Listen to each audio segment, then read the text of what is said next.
Hi friends, అందరికీ నమస్కారం. Hamsaveni gut YouTube ఛానల్కి వెల్కమ్ ఫ్రెండ్స్, వెల్కమ్. ఇంతవరకు ఎవరైనా నా ఛానల్ని సబ్స్క్రైబ్ చేసుకోకపోతే please subscribe my channel friends. మానవ జీవితం అనంతంగా సాగే మహాప్రయాణం. ఇక్కడ ఏం చెప్తున్నారంటే, మెనీ లైఫ్స్ మెనీ మాస్టర్స్ అనే పుస్తకం నుంచి ఒక ఆమె కోమా స్థితిలో వెళ్ళినప్పుడు, కోమా స్థితి అని కాదు ఫ్రెండ్స్, క్యాథరిన్ అనే ఆవిడ హిప్నాసిస్ చేసి అక్కడ ఉన్న సమాచారాన్ని తెలుసుకున్నారనమాట. అదే విషయాన్ని మనం ఇక్కడ తెలుసుకుందాం. ఇక్కడ ఈ భూగ్రహంలో ఎన్నో తలాలు ఉన్నాయి. మన చుట్టూ కూడా ఎన్నో ఆత్మలు ఉన్నాయి ఫ్రెండ్స్. మనము ఇంతకు ముందు కూడా ఇలా ఎన్నో వేరువేరు తలాలలో ఎన్నో జన్మలను పొంది ఉన్నామన్నమాట. ప్రతి తలంలోనూ కూడా చైతన్యం ఎలా ఉంది అంటే ఉన్నతంగా ఉందన్నమాట. ఇక్కడ మనము ఈ తలాలలో ఉన్నప్పుడు ఏం చేయాలి అంటే, మనము జ్ఞానాన్ని ఇతరులకు పంచాలన్నమాట. మనం ఇలా పంచాలి అంటే, పంచుకోవాలంటే, మనము ఈ భౌతిక శరీరంలో అంటే ఇక్కడ ఈ శరీరంలో ఉన్నప్పుడు మనలో ఉన్న బ్యాడ్ హ్యాబిట్స్ని మనమే స్వయంగా మన ప్రయత్నంతో తొలగించే ప్రజ్ఞను మనలో పెంచుకోవాలి. అంటే మనలో బ్యాడ్ హ్యాబిట్స్ ఉంటాయి కదా, వాటిని ఎలా తొలగించుకోవాలి అనేది మన ప్రజ్ఞ ద్వారా, అంటే మన తెలివి ద్వారా మనము తెలుసుకోవాలన్నమాట.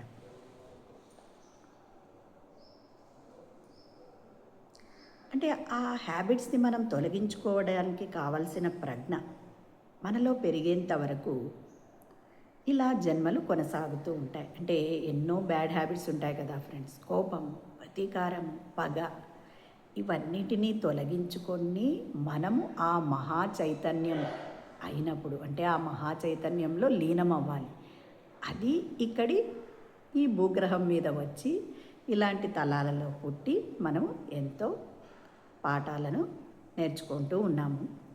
అవి ఎప్పుడు కంప్లీట్ అవుతాయి అంటే ఆ మహా చైతన్య స్థితికి మనం చేరుకున్నప్పుడు.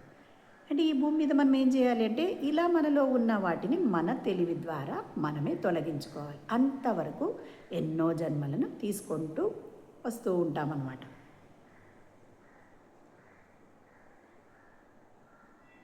అంటే మనలాంటి అనుభూతులే ఉంటాయి.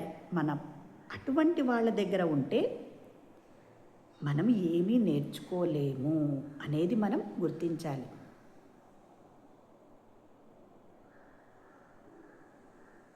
అంటే మన అనుభూతులను ఎవరైతే నిరోధిస్తారో అటువంటి వాళ్ళ మనల్ని మనము అంటే అక్కడికి పోవడాన్ని మనం ఎప్పుడు అడ్డుపడకూడదు అన్నమాట. మన సహజ అవబోధ అంటే మన ఇన్నర్ మనకి చెప్తూ ఉంటుంది కదా ఫ్రెండ్స్. సహజ అవబోధ అంటే మనలో నుంచి వచ్చే ఒక మెసేజు మనకు అనిపించడాన్ని అనుసరిస్తూ పోతే మనమేమి చాలా శక్తివంతులుగా అవుతామన్నమాట. మనం ఈ సహజ అవబోధ అంటే మనం ఎన్నో జన్మల్లో నేర్చుకున్న దాన్ని అవసరమైనప్పుడు వినియోగిస్తే మనకు చక్కగా మనం ఏమవుతుంది అంటే మన జీవితం ఇంకా ప్రవర్ధమానం అంటే ముందుకు వెళుతుంది అన్నమాట, ముందుకు వెళుతూ ఉంటుంది. అప్పుడు అంటే ప్రతి జన్మలోనూ మన సహజ అవబోధ అనేది అభివృద్ధి చెందుతూ ఉంటుంది. అంటే ఇక్కడ ఎంతోమంది ఎన్నో ఆత్మలు ఉన్నాయి. అందరికీ ఒకటే చైతన్యాలు ఉండవు. అంటే ఒక్కొక్కరి చైతన్యం ఒక్కో రకంగా ఉంటుంది. అందుకని ఒకరు ఎప్పుడైతే ఆ మహా చైతన్య స్థితికి మనం చేరుకోగలుగుతామో అంతవరకు జన్మలు తీసుకుంటూ ఉంటాం. అంటే మరి చెప్తారు కదా ఫ్రెండ్స్, ఒకరు బాలాత్మగా ఉంటారు, ఒకరు ప్రౌఢాత్మ, ఒకరు వృద్ధాత్మ. అంటే కొంతమంది ఇన్ని జన్మలే తీసుకొని ఉంటారు, ఇంకొంతమంది ఇంకా కొన్ని. అంటే ఇక్కడ ఈ ప్రయాణం అనేది ఇలా జన్మలు తీసుకుంటూ ఉండేది అయిపోవు, ఇది ఇలా కొనసాగుతూనే ఉంటుంది అని మనం తెలుసుకోవాలి. దీని ద్వారా ఎప్పుడైపోతాయి అంటే మన సహజావబోధ ద్వారా పరమోత్కృష్టమైన చైతన్య స్థాయికి చేరినప్పుడు.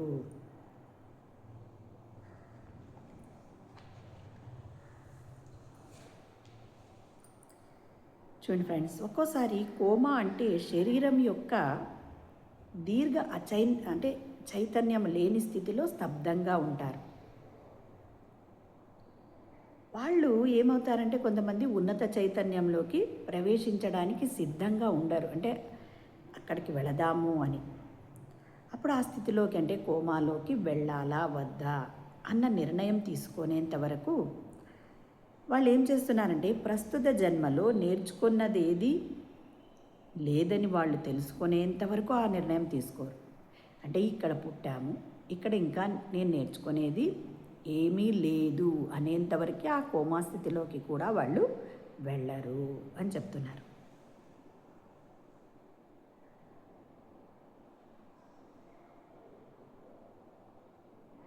జీవ చైతన్యం ఆగిపోయిన ఆ స్థితి వాళ్లకు ఉంటుంది. కానీ మరో ప్రజ్ఞాత వాళ్ళు నేర్చుకోవలసినవన్నీ అయిపోయే వరకు ఉన్నత తలంలోనే మళ్ళీ మళ్ళీ జన్మించాల్సి ఉంటుంది.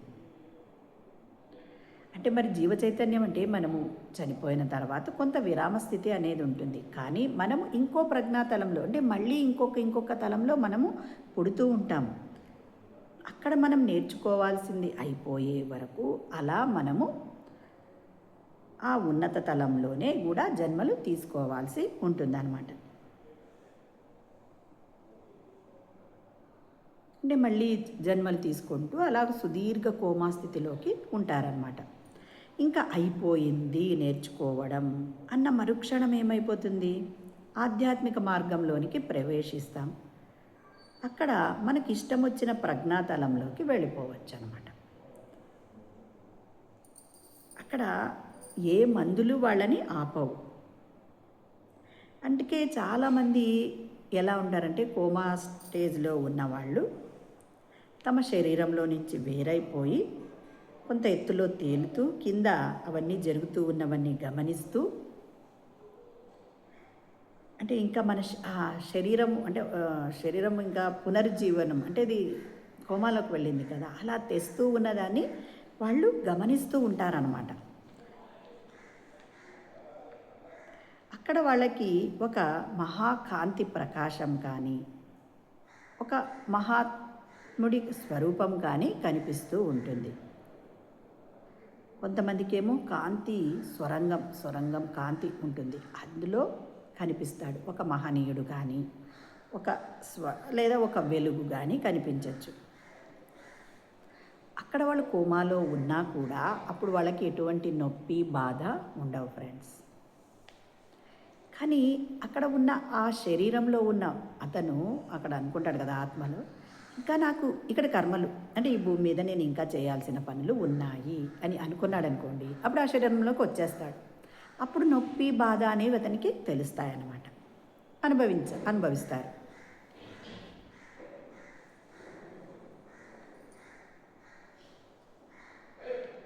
ఇక్కడ ఈ భూమి మీద కొంతమంది పుట్టింటారు కదా, కొంతమంది కొన్ని జన్మల్లో నేర్చుకుంటారు, ఇంకా కొంతమంది ఇంకా కొన్ని జన్మలు నేర్చుకుంటూ ఉంటారనమాట. అంటే కొంతమంది ఫాస్ట్గా, కొంతమంది స్లోగా నిదానంగా నేర్చుకుంటూ ఉంటారు.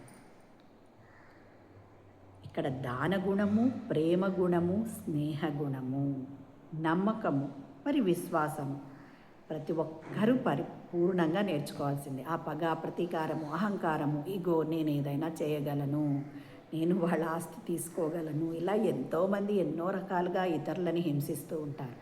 అవన్నీ స్థితులు ఉన్న వాళ్ళు తప్పకుండా ఇక్కడ నేర్చుకోవడానికి మళ్ళీ మళ్ళీ పుట్టాల్సి వస్తుంది. దానగుణము, ప్రేమ గుణము, స్నేహ గుణము వీటన్నింటినీ నేర్చుకునే వరకు మనము ఈ భూమి మీద జన్మలు తీసుకోవాల్సిందే, పరిపూర్ణంగా నేర్చుకోవాల్సిందే. నమ్మకము, విశ్వాసము అవన్నీ నేర్చుకునే వరకు మన జన్మలు కంప్లీట్ కావు.